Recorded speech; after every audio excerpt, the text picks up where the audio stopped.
Hello trainers, welcome to another episode of Pokemon Go Battle. So today we have our first two sets premiered in Ultra Remix. Yeah, Ultra Remix. Featuring two new XL Pokemon that I powered up for this season. Pidgeot being the one that we're going to feature today on top of Scrafty. And then as the lead we have Gengar. Very good pick in my opinion. Having Sludge Bomb as its move instead of having Shadow Ball just to have its coverage. So just so we can get into these battles rather quickly. It's around 1 o'clock in the morning, so I want to get these battles out of the way. So we're only doing two sets here, but this was the first time actually playing with this team. I tried it out once with one of my local friends through our chat, and it seemed like this team actually performed really well. Now, I did play 6 sets as of tonight.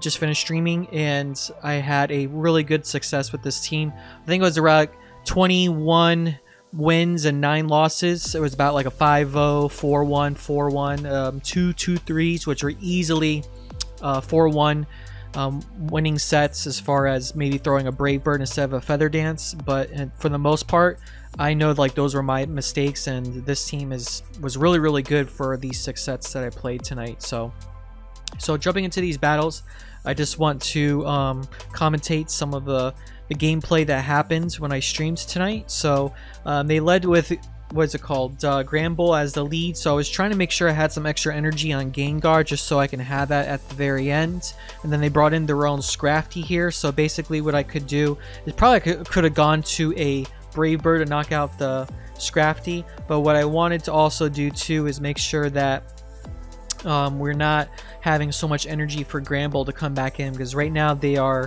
1 shield ahead of us. So the idea of the situation here is to make sure we have enough energy for Gengar, because Gengar is going to win CMP tie with its attack stat being one of the highest in the game, especially in Ultra League as well too.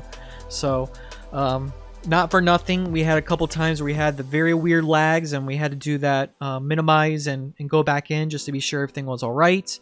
Hopefully, you know, trainers are still not using the exploit as far as what was disclosed a couple days ago or from last week, but without a doubt, it is what it is. So I had to restart the app. I tried cutting out some of those pieces that we don't need to see, but seeing Surfetch as the next Pokemon coming in, knowing that Scrafty is going to have a hard time against Surfetch, being weak to fighting. We just threw in our Scrafty against our Abomasnow here, and what we're going to pretty much do is just build up to the Power-Up Punch. They're going to pretty much let it go. And I have to call if it's an Energy Ball or Weather Ball. In this case, I just want to be safe and just use the shields, knowing that Gengar and Pidgeot can have a lot of play against Surfetch. So here we go. We're going to go. We're actually going to get shield, which is perfect in this situation. I immediately switched into Gengar again. I just wanted to be sure what they have in the back, and luckily we did that switch because we are faced against a G-Fisk. So this is very hard for Pidgeot, and knowing that we have some energy left for our Scrafty, it's going to be our winning situation in this case. So we didn't shield our Gengar, we just immediately let it down. Thank God they actually used Earthquake instead of Rock Slide. So we're just going to use Power-Up Punch here. I think in this situation too, we have to shield just so we can maintain our health. And then we immediately, we try to immediately switch into Pidgeot, but they knocked it out. And then we just have to be sure we actually survive this Brave Bird, and we actually do, which is great. This gives us just enough energy just to get to the Brave Bird, and this is just enough, surprisingly, enough to knock out the G-Fisk when we win that match. Very close to a Rock Slide there, but GG's from our opponent. So without a doubt, that was still a very close match. It was very fun. I really love this team. I'm going to continue using this team until we get our ELO. We're very close. We're around midway with rank 18. We're still a little bit behind, but we're close. We're very close. Actually, I think we're 19. I don't remember, but anyways, back into the battles. We have Galvantula as the lead. So this could be a little tricky for our backline. Lunges are neutral against Scrafty. Scrafty could probably be our best answer against the Galv, but we're trying to just get some shield pressure and just to make sure that whatever we switch into is going to work out to our benefit when we come back in again. So we're just paying attention close to the volt switches, making sure we're not letting them allow any extra volt switches. I was trying to switch, but that was a CMP tie there. As you can tell, we were we had a higher attack stat than the Galvantula, which is good to know. I think Galv is 180-ish, 190, and Gengar is almost to 200, so Good thing to know that Gengar has a higher attack stat than Galvantula. And here we are, we're just farming all the way down. The lunge did some good damage towards us, and then they bring in a Abomasnow, which is a very interesting pick that they're going to bring in. So we're just going to keep on going here, and I think we actually let it go because we are not going to be able to paste to another weather or another move if they had an energy ball. So we didn't want it to farm. We immediately switch, and it was actually a jelly in the back, which is very, very interesting. So we're gonna let this first move go. This is an ice beam, just in case it wasn't a bubble beam bait. In most cases, from what we've seen tonight, it was almost 50-50% as far as having bubble beam or ice beam as its move on top of Shadow Ball. So with this team alone, it does keep Jellicent in check between it as the lead, and they also in the switches in the back. Because if Jelly doesn't have Ice Beam, it really struggles against the Pidgeot for sure. And with Scrafty, without a doubt, it just knocks it out really well. I think it takes about 2 foul plays almost to knock it out. And Gengar, between the fast moves and the Shadow Punch, it really does a lot of damage as well. So this team is, like I said, just really fun to use, and I'm definitely going to keep using it until something is going to make me change otherwise. So Dragonite, Shadow, very tricky in the lead because it's going to cause a lot of damage to Gengar, and really what I like to do is keep the health on Gengar just in case we need it towards the end if we're down on shields. So it was a Shadow Claw here. They had a little bit of extra energy. I wasn't too sure. Maybe they had an Outrage or maybe a Hurricane, so but I just want to preserve the health on Pidgeot. They have a Shadow Grand Ball, which is chipping away really bad. We just barely survived there, and just the fast move itself knocked out good old Pidgeot, and we bring in Scrafty here. So basically the idea is we still want to maintain health on Gengar, get a little bit of an energy lead on Scrafty, and we're going to probably most likely shield here just to maintain health again. And we're going to see what they have in the back, and it is an Abomasnow. So this is actually looking pretty good for us again. Still a very close battle. We just got to be careful. They don't shield in this case. I don't think... Do they have one extra shield left? Yep, they do. And we're just pretty much farming down here. So we need to be sure that we have extra energy for the Dragonite in the back. And we're just building up. And we're going to let go of this Shadow Claw. Shadow Punch, I'm sorry. And then we're going to just farm down with Dragonite, and we win that match. GG's there. So very powerful and spicy team. Very fast move damage, whatever you want to call it. It's just very hard-hitting moves. Very weak as well, too. They don't really survive with the Shadow. Getting 20% less on its defense there. Machamp, as the lead, is not too bad. As you can see, they are building up on some energy, and then they dipped. We did the same thing with our Gengar, just to be sure whatever they have in the back, we can just match it just in case. Again, knowing that Gengar can win almost all situations in CMP tie, it's very good strat just to keep in mind when you're actually using him. And having extra energy is just very dangerous. So we're just chipping up here. We're just keeping minds that maybe they may switch back into Machamp. So we don't want to have this Scrafty have a lot of energy. And we're going to build up to this Power-Up Punch just to chip away on damage. And let's see what happens. They actually shield, which is perfect. So this really puts us in a good situation. We're going to go with the Shadow Punch here. This is going to force them to either shield or not, and they do, thinking maybe it could have been a Shadow Ball. And then we're just going to go straight to another Shadow Punch here, just a chip. So this is most likely going to be a Rock Slide, so we're going to shield, which it is. And then we switch into Pidgeot just to gain some extra energy and just to see what their last Pokemon is, and it is a Kingdra. So I wanted it just to be safe because this is still a new team for me to use. But I think we can probably get away using a Brave Bird against Kingdra here. But I just want to be sure that it's not going to be farming down so much energy, and it's going to put us into a bind when it comes to Gengar. So we use Feather Dance first, just to lower its attack, and then we go with Brave Bird and we knock it out. GG's there for that match. So again, looking pretty good. I really like the synergy between Scrafty and Pidgeot. Basically, when I was trying to use one or the other, sometimes in most situations I would use Feather Dance to knock down the attack of the opponent, and depending on the opponent that, or the Pokemon that we're up against, it can give a little bit more leverage for Scrafty to start building up some extra energy, even if it's weak against a certain Pokemon that we just don't want to see. So in many cases, when we're up against a Poliwrath, for example, or not Poliwrath, a Politoad, I did do a Feather Dance once or twice, and then once Toad knocks out Pidgeot, we come in with Scrafty and we have a hell of a lot of energy, and it puts them in a really tough position because they don't really want to lose switch or get out of their switch, and it just gives us so much energy and just punishes the remaining Pokemon that's in the back most situations with Scrafty. So here we are. We threw the Sludge Bomb against Pidgeot, and then we come in with Scrafty just to soften up the situation here. The Gust and the flying moves are super effective against Scrafty, but at least being down 1 shield, we're okay. We managed to win switch, which is very important in this situation. And then they come in with Machamp, and we're just going to throw a Foul Play. It's probably the stronger hitting move instead of Power Up Punch. And then I think in this case we probably go with Pidgeot. Yep, and then they immediately switch into Gengar, which is very good for us because Sludge Bomb is going to be really the only move that's going to hurt Pidgeot. As you can see, Shadow Ball, they just threw it, so I knew they're not going to have any energy. And we come in with our Gengar, snipe it down, and then we Shadow Punch here. And what we're trying to do is just knock it all the way down or just burn shields. And I think they were trying to lead the shields for Pidgeot, and it's just not really a smart move in this case because Pidgeot's Guts is just, it's a hard-hitting, fast move, and it's just going to knock it out. So there wasn't really much to this trainer. Just to be safe, if they had too much energy for a Rock Slide, I just throw the Feather Dance.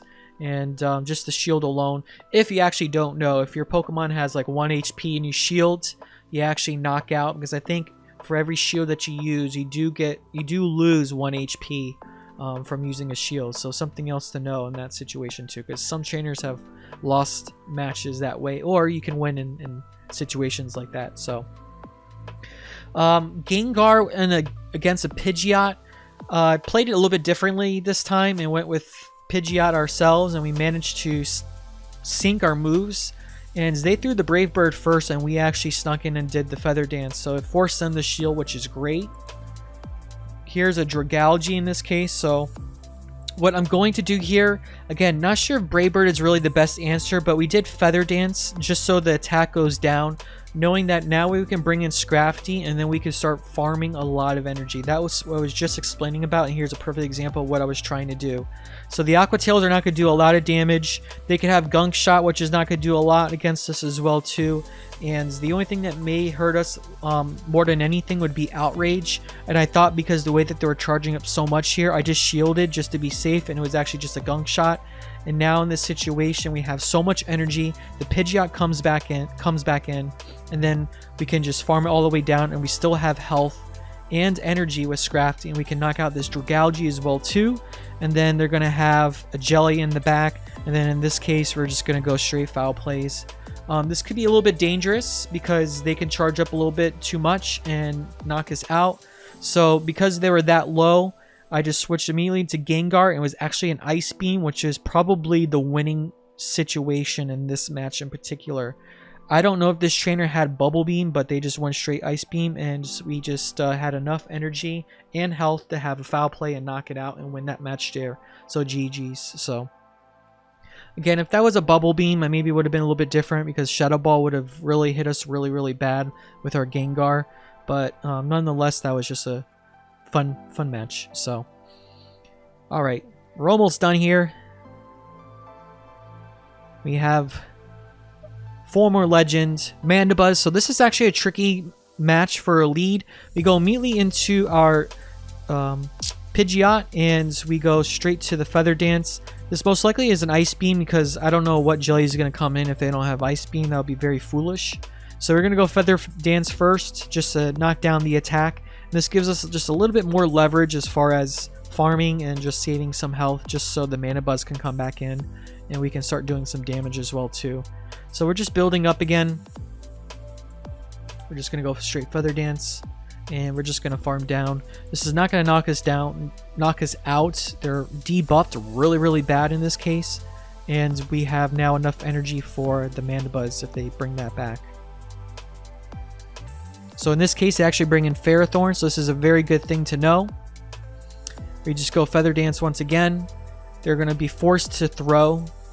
In this case, if it's a Mirror Shot, it's not going to knock us out. And we're going to switch right into Gengar, so it's going to force them to bring in their Mandibuzz.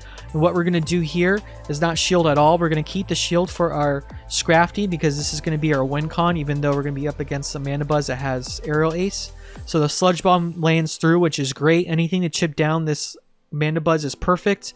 So I come back with Pidgey. Instead of going with Brave Bird, I go with Feather Dance. Just again, knock down the attack so Scrafty can have a winning match against Mandibuzz. Aerial Ace is already hard enough as it is for a move to really create a lot of damage, and again, it forces them to throw and it forces them to change their Pokemon. And if we can start ramping up our power-up punches here, we can start really creating the damage that we really need to knock out both Pokemon. As you can see, we're able to farm down here, and now they have 2 shields left for the Mandibuzz, and we still have our 1 shield just in case they outpace us to 3 aerial aces. Jeez. So as you can see, we have so many pups coming through. We can safely shield this aerial ace, and then we can just farm all the way down. And this aerial ace is not going to knock us out at all from this health. And we win that match. GG. So very close there, but nonetheless, like I said, I think Feather Dance in that situation helped us tremendously. If they shielded, the Brave Bird, if I did with Mandibuzz there, then it would have been maybe a tougher situation for us. But nonetheless, it was really, really fun. So, I guess I didn't cut out this part yet. Come on, trainer. There we go. Moving on to the next battle, we have Ninetales. So we have to see if this is a Powder Snow or Charm. In this case, it's a Charm, so this is really good for us. Knowing our Gengar, if we bait 2 Shadow Punches, we can win the 2 shields, having enough energy for a Sludge Bomb to knock it out. But nonetheless, they switch into Umbreon, which is another perfect situation for us. So what I want to do here is, again, build up so much energy just so we have some pressure for the Charmer that's going to come back in, the good old Ninetales. So we're just building, and then in this case, they're going to probably throw the Last Resort. Nope, they actually had Psychic, which is looking very good for us. So we come in with Gengar again. We're just going to start applying pressure against the Ninetales. And then in this case, we're going to shield once. And I think in this case, because this was the first time with the Ninetales Charm, I just went with the Sludge Bomb, thinking that maybe I can go to another Sludge Bomb and not having to bait. And then in this case, I couldn't. So I'm just going to go to a Shadow Claw. Or Shadow Punch, and then chip it down. I think in this case you're going to bring in Pidgeot and not Shield. We can survive a Weather Ball. We just want to be sure that whatever's in the back, we have a shield up against it, if it's going to be for Scrafty, if it's going to be for the Pidgeot. And then in this case, they're very scared knowing that I was going to be a fighter in the back, and it was a Machamp. So nonetheless, this was really good for us that our Pidgeot survived and the Brave Bird knocks it out in 1 throw. GG's there for that match. So yeah, and that was our 4-1. Ooh, maybe I, what's it called? I have a couple extra battles here, so I'm going to let the match go through. We're going to play it out. I think this set here, we did some mistakes, so we're going to see how this plays out. So we're going to go with Sludge Bomb. That's a chip away, and they actually shield, which is very good in our situation. We have to pay attention to the Surfs because that's going to knock us out really, really bad. So we ended up shielding here first, and then we're going to go with the Shadow Claw just to start chipping away again. And I think we're going to go in Scrafty now. They're down 1-1, and then they have a Defense Form Deoxys. So I actually remember this match because we both KO at the same time. I was hoping to see if I can actually knock it down with counter so we have energy left for the Lapras. But I got a little too greedy, and we got, again, knocked out at the same time. As you can see, the Foul Play did quite a bit of damage there. They Rock Slide so they don't have to debuff themselves with Psycho Boost. I think in this case, this was the Psycho Boost that throws.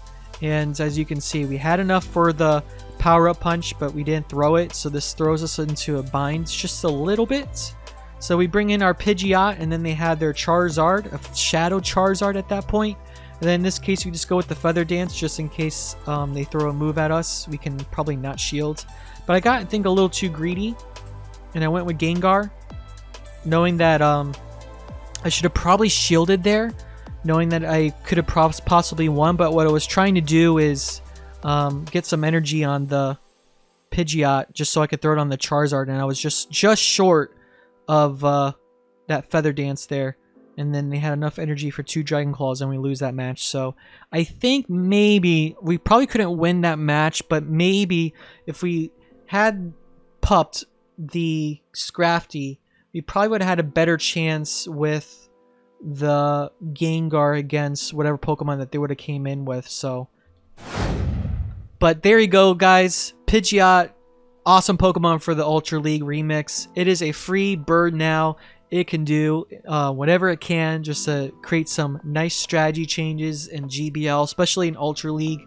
I had fun pairing it up with Scrafty. Again, that was the first time using one. So if things go into a bind a little bit and Gengar is not going to work out, I may throw in maybe like Kingdra or a Dragology. Something maybe that would have some effect against its charge moves. Maybe a debuff or a buff. Because I kind of like the synergy where Pokemon can either lower other Pokemon attacks down or ramp up their attack, yada yada yada. But just rambling on too much. So, but without doubt, I'm gonna try to stream tomorrow, maybe. But if anything, Wednesdays and Fridays are my stream times. Be sure to check it out.